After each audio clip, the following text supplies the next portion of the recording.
1947 तक के राज किया। 1947 के बाद अपना तिरंगा लगता है जैसे 15 अगस्त और 26 जनवरी को। आज हिंदुस्तान का तीसरे नंबर का तोप इस जंजीरे में देखने को मिलेगा। तो हिंदुस्तान का फर्स्ट नंबर पे आने वाला तोप बीजापुर में मुलुक मैदान तोप, दूसरे नंबर पे आने वाला तोप दौलताबाद में देवगिरी किले में मेडा, तीसरे नंबर पे आने वाला तोप इस जंजीरे का कला जिसका वेट वजन है 22 टन 22,000 किलो।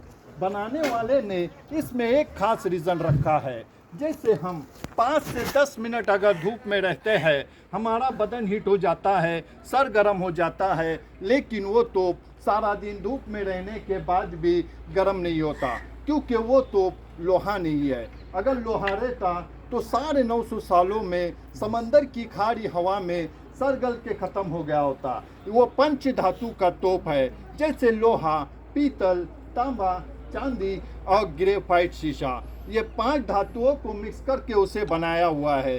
चलाने का सिस्टम देखना, उस ज़माने में वो तोपे ट्रॉली पे रखी हुई थी, लेकिन आज ये तोपे कंक्रीट में फिट है। जब भी उन्हें चलाना होने का तो आगे से गोला बारूद लोड करते थे और उसके पीछे साइड में एक स्मॉल सा होल है, उसमें बारूद की वाट डाल के उस गोले को फायर करते थे। और उस तोप के गोले का रेंज था 4 किलोमीटर और लंबाई में है 16 फीट। उसी के बाजू में 2 और तोपे हैं, एक का नाम है गायमुख और दूसरी का नाम है चावड़ी। ये 3 तोपे इस जंजीरे की मेन तोपे है जो कि मेन गेट पे रखी हुई है। आप जो किला देखने आ गए सर, इस किले के अपोजिट में और एक किला है, उस किले का नाम है पद्मदुर्ग। बनाने वाले का नाम है छत्रपति शिवाजी महाराज के लड़के संभाजी राजा जंजीरा जीतने के लिए बना रहे थे, लेकिन वो किला अनकम्प्लीट किला है, यानी कि अधूरा किला है,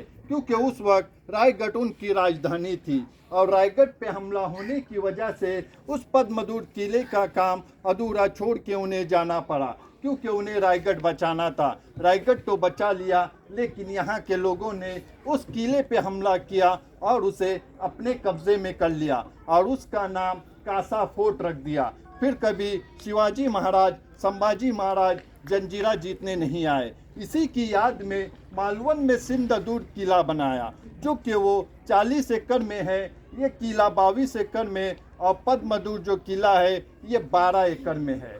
इस किले में एक कुदरत का करिश्मा है कि किले के चारों ओर समंदर का खारा पानी और बीच में 2 मीठे पानी के तालाब है। और तालाब इतनी बड़ी है कि जिस नाव में हम लोग बैठे हैं, ऐसे अगर 2 से 3 नाव अगर उठा के अंदर डाल दोगे तो घुमा सकते हैं, फिरा सकते हैं, इतने बड़े तालाब है। ये पानी तो कुदरत ने दिया।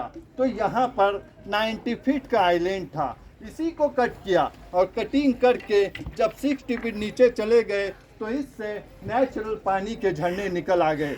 बादशाह ने खुदाई को बंद कर दिया, क्योंकि देने वाले ने 2 चीज़ दे दिया, एक तो पीने के लिए पानी मिल गया और दूसरा किले के बांधकाम के लिए इसी आइलैंड से पत्थर मिल गया। अगर यही पत्थर कहीं बाहर से लाना पड़ता तो ये किला 22 साल में नहीं 50 सालों में भी पूरा नहीं हो सकता था। और उसी को तालाब बनाया और उसका नाम शाही रख दिया। उसी शाही तालाब के हफ राउंडिंग में सिद्दी ने अपनी बीवी जुबेदा खान के लिए एक महल बनाया, जिसे शीश महल कहा जाता था, और उसमें 7 रंग की शीशे लगी हुई थी।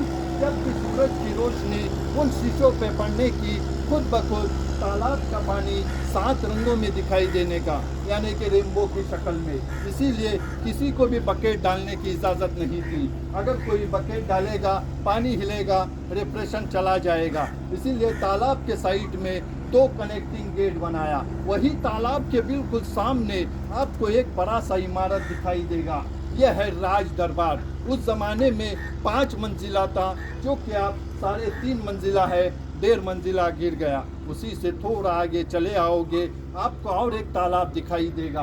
उस तालाब का नाम है चिड़ेखानी तालाब। उसकी गहराई है 30 फीट। इस किले में 2 समाज के लोग थे। इस किले में तकरीबन 550 घरों की बस्ती थी और 2 से 2,500 लोगों की आबादी थी। हिंदू मुस्लिम दोनों रहते थे।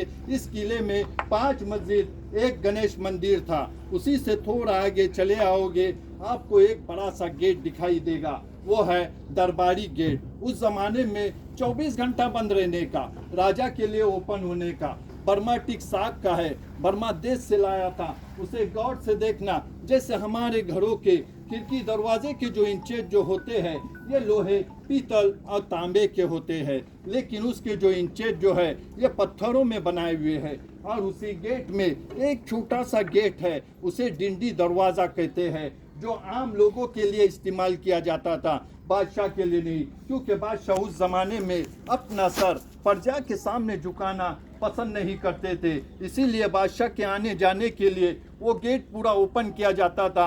अभी देखना वो गेट ओपन है, क्योंकि अभी हम सभी लोग बादशाह हैं।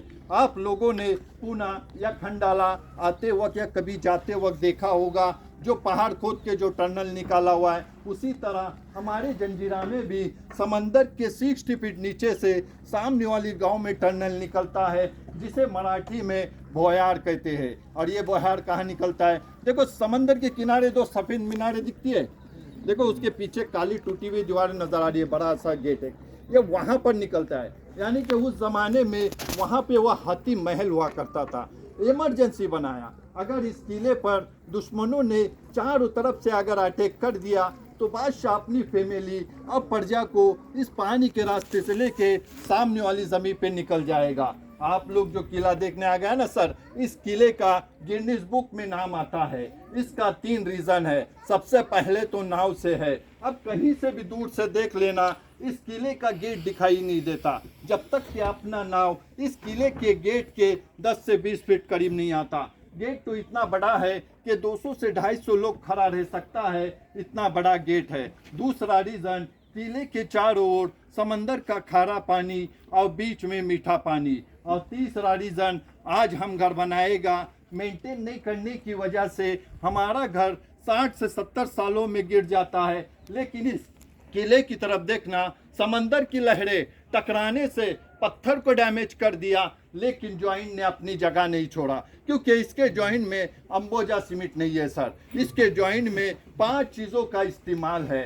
समंदर की रेत है, गुड़ है, नमक है, चूना है और ग्रेफाइट शीशा है। और सब ने मजबूत इस किले का जो फाउंडेशन का जो पत्थर लगा हुआ है, ये इंटरलॉक सिस्टम में लगाया हुआ है। जैसे कि एक पत्थर को बीच में होल होने का, दूसरे को पॉइंट होने का, जब तक के लॉक टूटेगा नहीं, पत्थर हिलेगा नहीं। इसीलिए तो ये किला 950 साल के बाद भी समंदर के बीच में खड़ा है। क्योंकि उस ज़माने में सर कॉलेज नहीं था पर नॉलेज था, अब कॉलेज है पर नॉलेज नहीं है सर। देखो ये मालूमात हो गया, मैं रास्ता बताएगा, वो रास्ते पे अगर चला जाएगा ना सर, तो पॉइंट टू पॉइंट घूमेगा। अगर दूसरे कोई रास्ते पे चला जाएगा ना, तो सिर्फ झाड़ी खंडर देख के निकल जाएगा।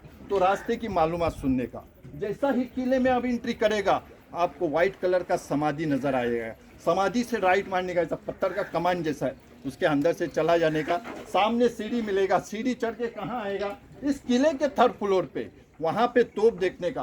तोप देखने के बाद में तीसरे सर्कल पे चले जाने का, तीसरे सर्कल से नीचे उतरने का। 8 से 10 सीढ़ी नीचे उतरेगा, 2 रास्ता मिलेगा, एक लेफ्ट एक राइट। राइट ने मारने का सर, राइट मारेगा जंगल में जाएगा, मंगल देखेगा। लेफ्ट मार के मट्टी के ज़मीन पे आने का, वहीं पे वॉच टावर देखने का। वॉच टावर के नीचे ही बारूद खाना है, उससे थोड़ा आगे चला आएगा तो अपना टनल का गुफा है, भूल भुलैया रास्ता 7 गेट है। वो देखने के बाद में थोड़ा आगे चले जाने का, सामने कुदरत का करिश्मा नजर आएगा, यानी कि मीठे पानी का तालाब। वही मीठे पानी के तालाब के सामने 125 सीढ़ियाँ कहाँ लेके जाएगा? इस किले के हाईएस्ट पॉइंट पे, जहाँ से आप पूरे किले का व्यू देख सकते, चारों तरफ का समंदर देख सकते। उसी से नीचे उतरने का, राइट मारने का, दरबार देखने का, दूसरा तालाब देखने का, दरबारी गेट देखने का और अपने नाव में आके बैठ जाने का सर। गाइड चालू रहता, मैं खुद आपके साथ आता था, जगह जगह पे ले जाके मालूमात देता था, इंजॉय करा के नाव में ला के बिठा देता था सर। लेकिन सर गाइड बंद होने में हम लोग का भी लॉस है,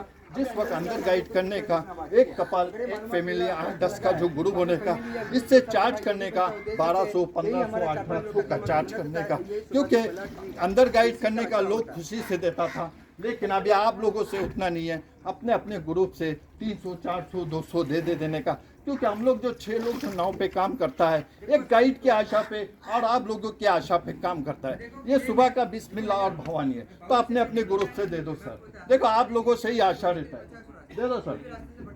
यही अगर अंदर गाइड बना दे तो हमारा फायदा होगा, मगर अंदर अलाउ नहीं। दे दो सर, आप लोगों से ही आशा रहता है। दे दो अपने ग्रुप का।